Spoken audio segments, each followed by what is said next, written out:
ಅನ್ನೋದು ಕೆಲವೇ ಕ್ಷಣಗಳಲ್ಲಿ ನಿರ್ಧಾರ ಆಗುತ್ತೆ.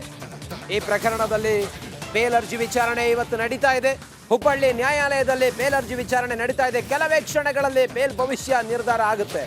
31 ವರ್ಷದ ಹಿಂದಿನ ಕೇಸ್ ಅರೆಸ್ಟ್ ಆಗಿದ್ದಂತ ಕರಸೇವಕ ಶ್ರೀಕಾಂತ್ ಪೂಜಾರಿ ಸೇರಿದಂತೆ ಕೆಲ ಹೋರಾಟಗಾರರು, ಅದರಲ್ಲಿ ಮೊನ್ನೆ ಒಬ್ಬರನ್ನ ಅರೆಸ್ಟ್ ಮಾಡಿದ್ರು, ಆನಂತರ ಅವರಿಗೆ ಬೇಲ್ ಕೂಡ ಆಗಿತ್ತು. ಈಗ ಶ್ರೀಕಾಂತ್ ಪೂಜಾರಿಯ ಬೇಲ್ ಅರ್ಜಿಯ ವಿಚಾರಣೆ ನಡೀತಾ ಇದೆ ಹುಬ್ಬಳ್ಳಿ ನ್ಯಾಯಾಲಯದಲ್ಲಿ. 31 ವರ್ಷದ ಹಿಂದಿನ ಪ್ರಕರಣ ಇದು. ರಾಮ ಜನ್ಮಭೂಮಿಗಾಗಿ ಹುಬ್ಬಳ್ಳಿಯಲ್ಲಿ ನಡೆದಂತ ಗಲಾಟೆಯಲ್ಲಿ ಸುಮಾರು 9 ಜನರ ವಿರುದ್ಧ ಪ್ರಕರಣ ದಾಖಲಾಗಿತ್ತು. ಅದರಲ್ಲಿ 5 ಜನ ಡೆತ್ ಆಗಿದ್ರು. ಇನ್ನುಳಿದವರು ಶ್ರೀಕಾಂತ್ ಪೂಜಾರಿ ಕೂಡ ಒಬ್ರು. ಈ ವಿಚಾರವನ್ನೇ ಇಟ್ಕೊಂಡು ರಾಜ್ಯಾದ್ಯಂತ ಬಿಜೆಪಿ ದೊಡ್ಡ ಮಟ್ಟದಲ್ಲಿ ಹೋರಾಟವನ್ನು ಕೂಡ ಮಾಡ್ತಾ ಇದೆ. ನಾನು ಕರಸೇವಕ, ನನ್ನನ್ನು ಕೂಡ ಬಂಧಿಸಿ ಅಂತೇಳಿ ಬಿಜೆಪಿ ದೊಡ್ಡ ಮಟ್ಟದಲ್ಲಿ ಕ್ಯಾಂಪೇನ್ ಅನ್ನು ಕೂಡ ಮಾಡ್ತಾ ಇದೆ. ಇದೆಲ್ಲದರ ನಡುವೆ ಶ್ರೀಕಾಂತ್ ಪೂಜಾರಿಯನ್ನ ಬಿಡುಗಡೆ ಮಾಡಬೇಕು ಅಂತ ಹೇಳಿ ಆಗ್ರಹವೂ ಕೂಡ ಜೋರಾಗಿದೆ. ಶ್ರೀರಾಮ ಜನ್ಮಭೂಮಿಯಲ್ಲಿ ಪವಿತ್ರವಾದಂಥ ಪುಣ್ಯವಾದಂಥ ಮಂದಿರ ನಿರ್ಮಾಣ ಆಗ್ತಾ ಇದೆ. ರಾಮಲಲ್ಲನ ಪುಣ್ಯ ಪ್ರತಿಷ್ಠಾಪನೆಯೂ ಕೂಡ ಆಗ್ತಾ ಇದೆ. ಇದೆಲ್ಲದರ ನಡುವೆ ಈಗ ಹಿಂದೂಗಳನ್ನ ಇದು ಅಥವಾ ದ್ವೇಷ ರಾಜಕಾರಣ ಮಾಡ್ತಾ ಇದೆ ಕಾಂಗ್ರೆಸ್ ಅನ್ನೋದು ಆರೋಪ ಆಗಿದೆ.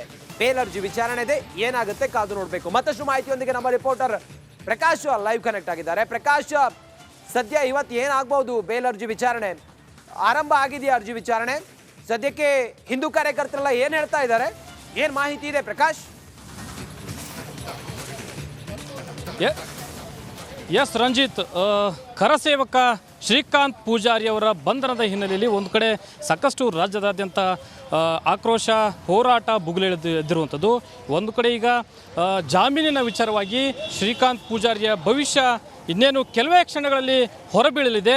ಸಾಕಷ್ಟು ಹಿಂದೂ ಪರ ಕಾರ್ಯಕರ್ತರಿರ್ಬೋದು, ಬಿ ಜೆ ಪಿಯ ಕಾರ್ಯಕರ್ತರಿರ್ಬೋದು, ಈ ಒಂದು ಜಾಮೀನಿನ ವಿಚಾರವಾಗಿ ಸಾಕಷ್ಟು ಕುತೂಹಲದಿಂದ ಎದುರು ನೋಡ್ತಾ ಇದ್ದಾರೆ. ಯಾಕಂದರೆ ಒಂದು ಕಡೆ ಈ ಜಾಮೀನಿನ ವಿಚಾರದಲ್ಲಿ ಕುತೂಹಲ ಅಂದರೆ ಈಗಾಗಲೇ 3 ಗಂಟೆಗೆ ಒಂದು ತೀರ್ಪನ್ನು ಕಾಯ್ದಿರಿಸಿರುವಂಥ ಹಿನ್ನೆಲೆಯಲ್ಲಿ ಇನ್ನೇನು ಕೆಲವೇ ಕ್ಷಣಗಳಲ್ಲಿ ಒಂದು ತೀರ್ಪು ಪ್ರಕಟಗೊಳ್ಳಲಿದೆ. ಆದರೆ ಒಂದು ವೇಳೆ 3 ಗಂಟೆ ಅಂದರೆ 1ನೇ JMFC ನ್ಯಾಯಾಲಯದಿಂದ ಈ ಒಂದು ತೀರ್ಪು ಹೊರಬೀಳಬೇಕಾಗಿದೆ. ಒಂದು ವೇಳೆ ಇನ್ನೇನು ಕೆಲವೇ ಕ್ಷಣಗಳಲ್ಲಿ ಈ ಒಂದು ತೀರ್ಪು ಹೊರಬಿದ್ದರೆ ಈ ಒಂದು ತೀರ್ಪಿನ ದಾಖಲೆಗಳನ್ನು 3ನೇ ಮತ್ತು 5ನೇ JMFC ನ್ಯಾಯಾಲಯಕ್ಕೆ ಸಲ್ಲಿಸಬೇಕಾಗುತ್ತೆ. ಆ ಸಲ್ಲಿಸಿದ ನಂತರ 2 ನ್ಯಾಯಾಲಯಗಳಲ್ಲಿ ಸಲ್ಲಿಸಿದ ನಂತರ 6 ಗಂಟೆ ಒಳಗಾಗಿ ಈ ಒಂದು ದಾಖಲೆಗಳನ್ನು ಈಗಾಗಲೇ ಬಂಧನ ಆಗಿರುವಂತಹ ಶ್ರೀಕಾಂತ್ ಪೂಜಾರಿ ಬಂಧನ ಆಗಿರುವಂತಹ ಜೈಲಿನ ಅಧಿಕಾರಿಗಳಿಗೆ 6 ಗಂಟೆ ಒಳಗಾಗಿ ಈ ಒಂದು ದಾಖಲೆಗಳನ್ನು ಸಲ್ಲಿಸಬೇಕಾಗಿದೆ.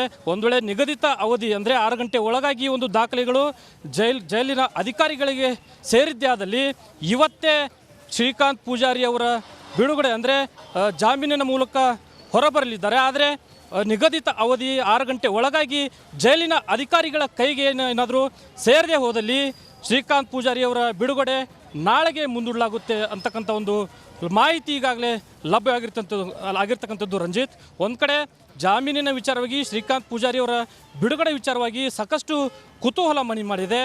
BJPಯ ಕಾರ್ಯಕರ್ತರಲ್ಲಿರ್ಬೋದು, ಅದೇ ರೀತಿ ಹಿಂದೂ ಪರ ಸಂಘಟನೆಯ ಕಾರ್ಯಕರ್ತರಿರ್ಬೋದು, ಈವನ್ ಪ್ರಮುಖವಾಗಿ ಅವರ ಕುಟುಂಬಸ್ಥರಿಗೂ ಸಹಿತ ಸಾಕಷ್ಟು ಕುತೂಹಲ ಮನೆ ಮಾಡಿರುವಂಥದ್ದು. ಯಾಕಂದರೆ ಈಗಾಗಲೇ ಸಾಕಷ್ಟು ಒಂದು ಈ ನ್ಯಾಯಾಲಯದ ಎದುರು ನೋಡ್ತಾ ಇದ್ದಾರೆ, ನ್ಯಾಯಾಲಯದ ತೀರ್ಪಿನ ಎದುರು ನೋಡ್ತಾ ಇದ್ದಾರೆ. ಇನ್ನೇನು ಕೆಲವೇ ಕ್ಷಣಗಳಲ್ಲಿ ಈ ಒಂದು ತೀರ್ಪು ಪ್ರಕಟ ಆಗಬೇಕಾಗಿದೆ. ನಿಗದಿತ ಸಮಯದ ಒಳಗೆ ಈ ಒಂದು ಪ್ರಕ್ರಿಯೆ ಎಲ್ಲ ನಡೆದರೆ ಇವತ್ತೇ ಶ್ರೀಕಾಂತ್ ಪೂಜಾರಿ ಅವರ ಬಿಡುಗಡೆ ಆಗುತ್ತೆ. ಒಂದು ವೇಳೆ ನಿಗದಿತ ಅವಧಿಯೊಳಗೆ ಈ ಎಲ್ಲ ಪ್ರಕ್ರಿಯೆ ನಡೆಯದೇ ಹೋದರೆ ನಾಳೆಗೆ ಶ್ರೀಕಾಂತ್ ಪೂಜಾರಿ ಅವರ ಬಿಡುಗಡೆ ಆಗುವಂಥ ಎಲ್ಲ ಸಾಧ್ಯತೆಗಳು ಇರುವಂಥದ್ದು ರಂಜಿತ್. ಪ್ರಕಾಶ್, ಬಹುತೇಕ ಬೇಲ್ ಆಗುವಂಥ ಸಾಧ್ಯತೆ ಮೇಲ್ನೋಟಕ್ಕಿದೆ. ಯಾಕಂತ ಹೇಳಿದ್ರೆ ಮೂಲ FIR ಇಲ್ಲದೆ ಇರೋದ್ರಿಂದ ಕೋರ್ಟ್ ಯಾರು ಇದ್ದಾರೆ ಅವರಿಗೆ ತಪರಾಕಿ ಬೀಸುವಂಥ ಸಾಧ್ಯತೆಯೂ ಕೂಡ ಇದೆ. ನಾವು ಇಲ್ಲಿ ಗಮನಿಸ್ತಾ ಹೋದರೆ ಆ ನಿಟ್ಟಿನಲ್ಲಿ ಏನೇನು ಚರ್ಚೆಗಳಿದ್ದಾವೆ, ಲಾಯರ್ ಏನು ಹೇಳ್ತಾ ಇದ್ದಾರೆ, ಬಹುತೇಕ ಸಾಧ್ಯತೆಗಳಿದೆಯಾ, ರಿಲೀಸ್ ಆಗುವಂಥ ಸಾಧ್ಯತೆಗಳಿದೆಯಾ ಬೇಲಾಗಿ ಪ್ರಕಾಶ್? ಖಂಡಿತ ರಂಜಿತ್, ಈಗಾಗಲೇ ಬೆಳಗ್ಗೆನೇ ಒಂದು ರಿಪಬ್ಲಿಕ್ ಕನ್ನಡದ ಮೂಲಕ ಶ್ರೀಕಾಂತ್ ಪೂಜಾರಿ ಅವರ ಪರ ವಕೀಲರಾಗಿರುವಂಥ ಸಂಜೀವ್ ಬಡಸ್ಕರ್ ಅವರು ಒಂದು ಸ್ಪಷ್ಟತೆಯನ್ನು ನೀಡಿರುವಂಥದ್ದು. ಅದರಲ್ಲಿ ಏನಂದರೆ ಪ್ರಮುಖವಾಗಿ ಶ್ರೀಕಾಂತ್ ಪೂಜಾರಿಯ ಪ್ರಕರಣದಲ್ಲಿ ಏನು ಸರ್ಕಾರದ ಪರ ವಕೀಲರಿಂದ ಏನು ದೂರಿನ ಪ್ರತಿ ಇರ್ಬೋದು, ಅದೇ ರೀತಿ ಕಂಪ್ಲೇಂಟ್ ಕಾಪಿಯನ್ನು ಸಲ್ಲಿಸುವಂಥ ಪ್ರಯತ್ನಗಳು ಆಗಿಲ್ಲ. ಅದೇ ರೀತಿ ಅವ್ರ ಮೇಲೆ ಯಾವೆಲ್ಲ ವಾದವನ್ನು ಮಾಡಿದರು ಅಂದರೆ ಈವರೆಗೂ 31 ವರ್ಷಗಳಿಂದ ಈವರೆಗೂ ಕೂಡ ಕೋರ್ಟಿಗೆ ಹಾಜರು ಆಗದೇ ಇರ್ಬೋದು, ಗೈರನ್ನು ಮಾಡಿರುವಂಥದ್ದು, ತಲೆಮರೆಸಿಕೊಂಡಿರುವಂಥ ಕಾರಣಗಳನ್ನು ನೀಡಿರುವಂಥದ್ದು.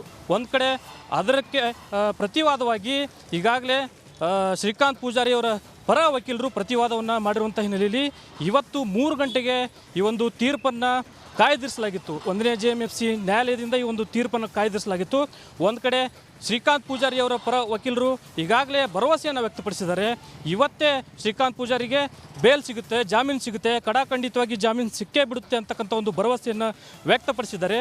ರಿಪಬ್ಲಿಕ್ ಕನ್ನಡದ ಮೂಲಕವೂ ಸಹಿತ ಅವರು ಒಂದು ಭರವಸೆಯನ್ನು ವ್ಯಕ್ತಪಡಿಸಿದ್ದಾರೆ, ಅಭಿಪ್ರಾಯವನ್ನು ವ್ಯಕ್ತಪಡಿಸಿದ್ದಾರೆ.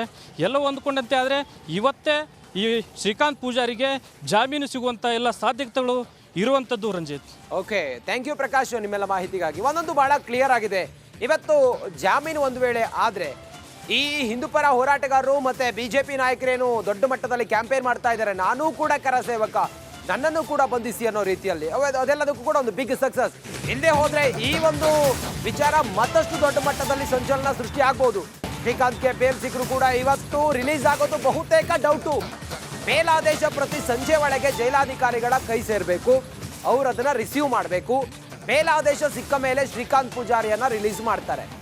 ಇವತ್ತು ಬೇಲಾದರೂ ಇವತ್ತು ಅವರು ರಿಲೀಸ್ ಆಗೋದು ಡೌಟು. ಸಂಜೆ 6 ಗಂಟೆ ಒಳಗಡೆ ಆದೇಶ ಪ್ರತಿ ಏನಾದರೂ ಅಧಿಕಾರಿಗಳ ಕೈ ಸೇರಿದ್ದೆ ಆದರೆ ಅವ್ರನ್ನ ರಿಲೀಸ್ ಮಾಡ್ತಾರೆ. ಇಲ್ಲ ಅಂತ ಹೇಳಿದ್ರೆ ಬಹುತೇಕ ನಾಳೆನೆ. ಶ್ರೀಕಾಂತ್ಗೆ ಬೇಲ್ ಸಿಕ್ಕರು ಕೂಡ ಇವತ್ತು ರಿಲೀಸ್ ಆಗೋದು ಡೌಟು ಅಂತೇಳಿ ಹೇಳ್ತಾ ಇದ್ದಾರೆ. ಮೇಲ್ನೋಟಕ್ಕೆ ಶ್ರೀಕಾಂತ್ ಪೂಜಾರಿ ಅವರಿಗೆ ಈ ಪ್ರಕರಣದಲ್ಲಿ ಇವತ್ತು ಬೇಲ್ ಆಗುತ್ತೆ ಅನ್ನೋದು. ಯಾಕಂತ ಹೇಳಿದ್ರೆ FIR ಕಾಪಿ ಇಲ್ಲ, ಮತ್ತೊಂದು ಕಂಪ್ಲೇಂಟ್ ಏನೂ ಇಲ್ಲದೆ ಇರೋದ್ರಿಂದ ಇವರಿಗೆ ಬೇಲ್ ಆಗುವಂಥ ಸಾಧ್ಯತೆ ಇದೆ. ಇವತ್ತು ರಿಲೀಸ್ ಆಗ್ತಾರ ಅಂತ ಕೇಳಿದ್ರೆ ಬಹುತೇಕ ಡೌಟು. ಯಾಕಂತ ಹೇಳಿದ್ರೆ ಆ ಬೇಲ್ ಕಾಪಿ ಆಫೀಸರ್ಗಳಿಗೆ ಸಿಕ್ಕು ಆನಂತರ ರಿಲೀಸ್ ಆಗಬೇಕು. 6 ಗಂಟೆ ಒಳಗಡೆ ಇದು ಆಗಬೇಕಾಗಿರೋದ್ರಿಂದ ಇವತ್ತು ಬೇಲ್ ಆದರೂ ಕೂಡ ರಿಲೀಸ್ ಆಗೋದು ಬಹುತೇಕ ಡೌಟ್.